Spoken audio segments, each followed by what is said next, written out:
कैसे हो आप सब। लर्निंग ऑन ट्यूब पे आप सबका स्वागत है। दोस्तों, बहुत से मेरे फ्रेंड्स ये कहते हैं कि लाइव नहीं आती, अपना फेस दिखाओ। तो मुझे थोड़ा सा अजीब लगता है कि क्या मैं फेस क्या दिखाऊं। ये एजुकेशनल चैनल है, एजुकेशनल वीडियो है, तो इसमें मैं फेस क्या दिखाऊं। तो इसलिए मैं इसमें कुछ भी फेस वाला कुछ नहीं रखती थी वैसा। तो आज ये फर्स्ट ही मैं इस तरह की रिकॉर्डिंग कर रही हूँ विथ फेस वैल्यू। तो चलिए स्टार्ट करते हैं इस वीडियो को। एंशिएंट हिस्ट्री का है, सेकंड पार्ट होगा इस वीडियो का। और अगर वीडियो पसंद आती है तो दोस्तों तो प्लीज़ चैनल को सब्सक्राइब कीजिएगा, लाइक कीजिएगा और शेयर और कमेंट ज़रूर कीजिएगा। तो चलिए स्टार्ट करते हैं, देखते हैं कैसे कैसे क्वेश्चंस हैं। ओके, तो वीडियो का फर्स्ट क्वेश्चन होगा क्वेश्चन नंबर 21 से। इससे पहले के क्वेश्चंस देखने के लिए आप इस चैनल के प्रीवियस वीडियोस देख सकते हैं। तो क्वेश्चन नंबर 21 है, प्रारंभिक बुद्ध काल का एक स्तूप सांची में पाया गया है, निम्न कथनों पर विचार कीजिए। सांची के स्तूप से संबंधित कुछ कथन दिए गए हैं और इन कथनों की सत्यता की जांच करना है। फर्स्ट कथन है, पहला स्टेटमेंट, सांची के स्तूप के सभी निर्माण बौद्ध धर्म के विचारों से प्रभावित है। सांची के स्तूप के सभी निर्माण कह रहा है ये बौद्ध धर्म से प्रभावित है, यह नहीं माना जा सकता। क्यों? क्योंकि इसमें बताया गया है कि सांची के अन्य जो निर्माण है उसमें जैसे कि नर और मादा की पेड़ पर खुदी हुई भित्ति चित्र है, जो कि बौद्ध धर्म से संबंधित नहीं मानी जा सकती है, क्योंकि ये दो आत्माएं मानव की भावनाओं और मानसिक स्थिति को चित्रित करती हैं। ये मूर्तियां गेट पर लगे होने से बस एक अच्छा शगुन देती हैं और इनका बौद्ध धर्म के विचारों से कोई प्रभाव नहीं है, कोई किसी भी तरह से यह प्रभावित नहीं है। तो यह गलत हो जाएगा यह कथन। और नेक्स्ट है, मानवीय विशेषताओं को दर्शाने के लिए अक्सर पशुओं का प्रयोग किया जाता था। बिल्कुल सही, यह सही है, क्योंकि मानवीय विशेषताएं जैसे कि जन्म के लिए यौवन के लिए सांड का, जन्म के लिए हाथी वगैरह, गृह त्याग के लिए घोड़ा, ये सब जो दिए गए हैं पशुओं का प्रयोग किया गया है। तो इस आधार पर इस कथन को सही मान सकते हैं। और स्तूप बौद्ध धर्म के प्रतीक थे, ना कि बुद्ध के। यह भी सही है, स्तूप बौद्ध धर्म के प्रतीक थे, बुद्ध के प्रतीक नहीं है स्तूप। तो इस आधार पर आंसर कह रहा है असत्य कथनों पर विचार कीजिए, यानी कि इसमें से जो केवल गलत है उसी को केवल ढूंढना है। तो एक गलत है, इसलिए आंसर हो जाएगा ए, केवल एक। नेक्स्ट क्वेश्चन पे चलेंगे, नागर, द्रविड़ एवं वेसर क्या है। नागर, द्रविड़ और वेसर जो है यह मंदिर निर्माण की अर्थात मंदिर स्थापत्य कला की तीन शैलियां हैं, तीन प्रमुख शैलियां जो तत्कालीन भारत में विद्यमान रही थी। तो इसका आंसर हो जाएगा सी, भारतीय मंदिर निर्माण कला की तीन प्रमुख शैलियां। नागर थी उत्तरी भारत में ये शैली प्रयोग की जाती थी, और दक्षिण भारत के जो मंदिर निर्माण शैली थी उसको द्रविड़ शैली कहा जाता था। और दोनों का मिक्सचर रूप जो था, या दक्षिण पश्चिम का जो एरिया था उस इलाके में जो मंदिर बनाए गए थे उनको वेसर शैली कहा जाता था। तो इस आधार पर हो गए नागर, द्रविड़ एवं वेसर, ये तीनों जो थी मंदिर निर्माण की तीन प्रमुख शैलियां थी। अगले क्वेश्चन पे चलेंगे, क्वेश्चन नंबर है 23, सिंधु घाटी सभ्यता के एक प्रमुख स्थल धौलावीरा की निम्न में से कौन सी एक सर्वाधिक प्रमुख अनोखी विशेषता है। धौलावीरा के बारे में पहला कथन जो है यह कह रहा है कि यह नगर समानांतर विभाजन द्वारा विभिन्न भागों में विभाजित किया गया था। यह नगर जो है समानांतर विभाजन द्वारा विभाजित नहीं था, बल्कि यह आयताकार विभाजन द्वारा यह विभाजित था। ठीक है, समानांतर नहीं था यह। तो आंसर हो जाएगा इसका आयताकार। ठीक है, तो इस आधार पर ये फर्स्ट वाला तो गलत हो गया। नेक्स्ट चलते हैं, नगर असमान रूप से विभाजित था कह रहा है, तो यह भी नहीं होगा, क्योंकि असमान रूप से विभाजित नहीं था बल्कि समान रूप से विभाजित था। और नगर मुख्यतः तीन भागों में विभाजित था। हाँ, धौलावीरा जो है और बाकी के दूसरे जो सिंधु घाटी के नगर थे वे दो भागों में विभाजित थे, लेकिन धौलावीरा की एक प्रमुख विशेषता यह थी कि यह नगर तीन भागों में विभाजित था। दो आयताकार भाग थे और इसके अलावा एक ऊंचा चबूतरा पर बना करके एक अलग भाग था। तो यह तीसरा भाग भी था धौलावीरा में। इस प्रकार नगर जो है मुख्यतः तीन भागों में विभाजित था। इस प्रकार से आंसर सी हो जाएगा, अर्थात नगर मुख्यतः तीन भागों में विभाजित था।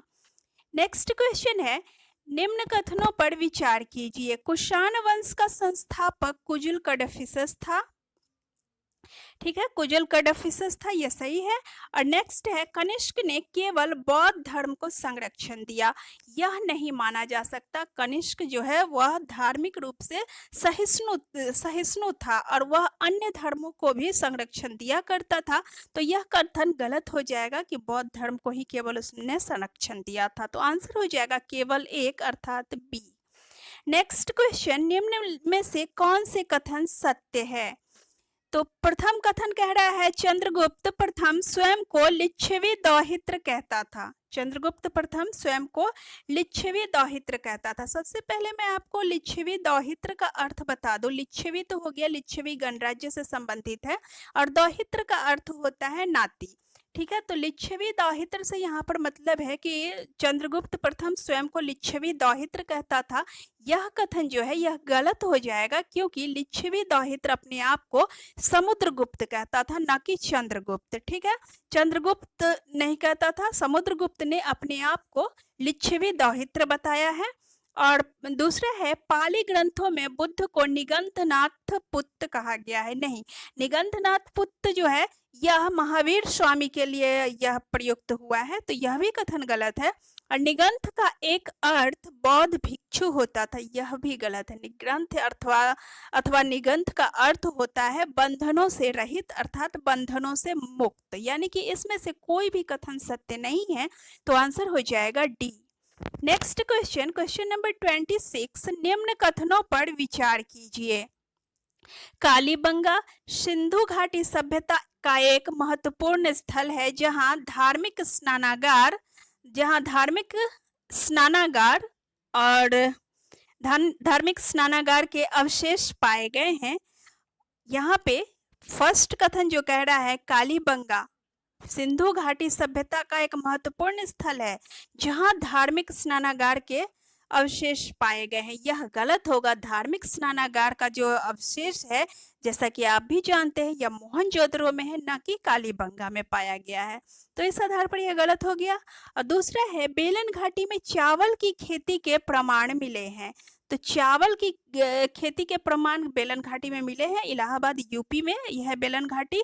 तो यहाँ पे ये सही हो जाएगा। और दूसरा है, अलेक्जेंडर कनिंघम ने सर्वप्रथम अशोक के अभिलेख एवं ब्राह्मी लिपि का अर्थ बताया था।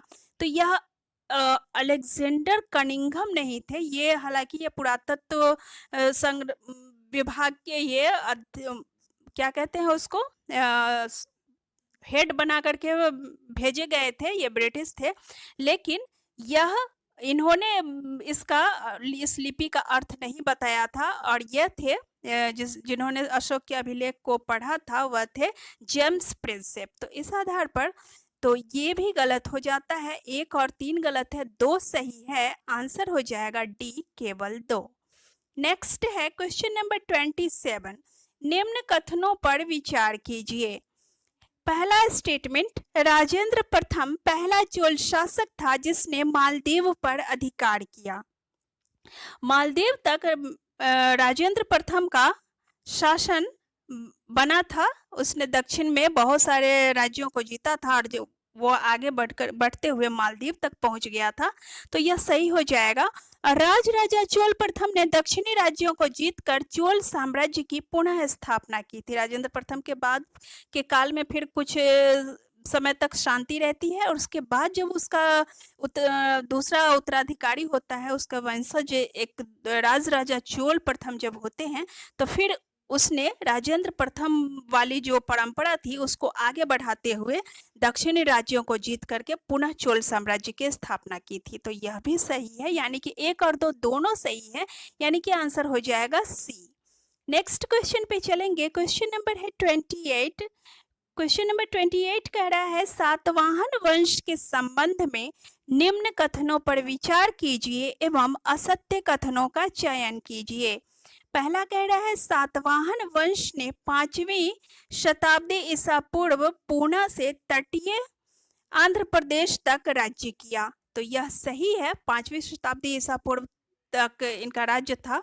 और दूसरा, सातवाहनों द्वारा जारी किए गए सिक्के 2 भाषाओं में पाए गए हैं, यह भी सही है, 2 भाषाओं में पाए गए हैं। और सातवाहन शासकों ने बौद्ध धर्म को संरक्षण दिया, तो यह नहीं माना जा सकता, क्योंकि बौद्ध धर्म के अलावे भी सातवाहन शासकों ने अन्य दूसरे धर्मों को भी संरक्षण दिया था। ठीक है, जैसे कि जैन, इसके अलावा अन्य धर्मों को भी सातवाहनों ने संरक्षण दिया था। और तीसरा कथन है कि श्री सातकर्णी पहला सातवाहन शासक था जिसने सिक्कों पर राजाओं के सिर को अंकित करने की प्रथा प्रारंभ की, यह भी सही है। तो श्री सातकर्णी का इस सिर से भी अर्थ लगाया जाता है, हालांकि यह सही नहीं हो सकता, तो ये अर्थ लगाया जाता है, तो इस हिसाब से यह भी सत्य है। अर्थात 1, 2 और 4 सत्य है और 3 गलत है, यानी कि सी आंसर हो जाएगा, क्योंकि असत्य कथन ही चुनने को कह रहा है। नेक्स्ट क्वेश्चन चलेंगे, क्वेश्चन नंबर 29। निम्न में से कौन सा बंदरगाह दक्षिण भारत के पश्चिमी तट पर स्थित था? दक्षिण भारत के पश्चिमी तट पर स्थित बंदरगाह एक तो मुसिरी था और दूसरा तोंडी था। और ये कावेरीपट्टनम और कोरकाई जो है यह पूर्वी भारत के तट पर स्थित था, पूर्वी तट पर स्थित था, दक्षिण भारत के पूर्वी तट पर स्थित था। ठीक है, और दक्षिण भारत के पश्चिमी तट पर मुसिरी और तोंडी था। तो कौन सा दक्षिण भारत के पश्चिमी तट पर था, यह पूछा जा रहा है। तो मुसिरी और तोंडी, यानी कि 3 और 4 आंसर हो जाएगा C. Next question, question number 30। Ashok ने अपने अभिलेखों में 3 भाषाओं एवं 4 लिपियों का प्रयोग किया। 3 भाषाएं नहीं बल्कि 4 भाषाओं और 4 लिपियों का प्रयोग किया था। ये 4 भाषाएं थी अरमेइक, यूनानी, ईरानी और प्राकृत। और 4 लिपियां थी अरमेइक, यूनानी, ब्राह्मी और खरोष्ठी। याद रखने के लिए यह ध्यान में रखना है कि अरमेइक और यूनानी ये दोनों लिपियां भी थी और भाषाएं भी थी। 2 बदलती है, एक ईरानी और प्राकृत भाषा के जगह पर लिपि में अगर लिखेंगे तो ब्राह्मी और खरोष्ठी लिपि लिखेंगे। तो ये जो सेकंड वाला जो ऑप्शन कह रहा है, लुम्बिनी अभिलेख में अशोक की प्रसिद्ध घोषणा का उल्लेख है, सभी लोग मेरी संतान है, यह लुम्बिनी में नहीं है बल्कि यह उड़ीसा के गंजाम जिले और पुरी के धौली जिले में प्राप्त हुई है एक शिलालेख, जो कि ब्राह्मी और प्राकृत भाषा में है, ब्राह्मी लिपि और प्राकृत भाषा में।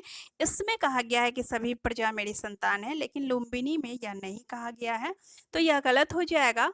ठीक है, और यह पहला वाला स्टेटमेंट भी गलत है, क्योंकि 3 भाषाएं कह रहा है, नहीं 4 भाषाएं और 4 लिपियां हैं। और तीसरा है, बराबर की पहाड़ियों में पाए गए अशोक के गुहालेख से उसकी धार्मिक सहिष्णुता का पता चलता है, तो यह सही हो जाएगा, क्योंकि बराबर की पहाड़ियों में अशोक चूंकि स्वयं बौद्ध धर्मावलंबी था, लेकिन उसने बराबर की पहाड़ियों में आजीवक संप्रदाय के लोगों के सन्यासियों के लिए गुफा का दान किया था, तो यह सही हो जाएगा।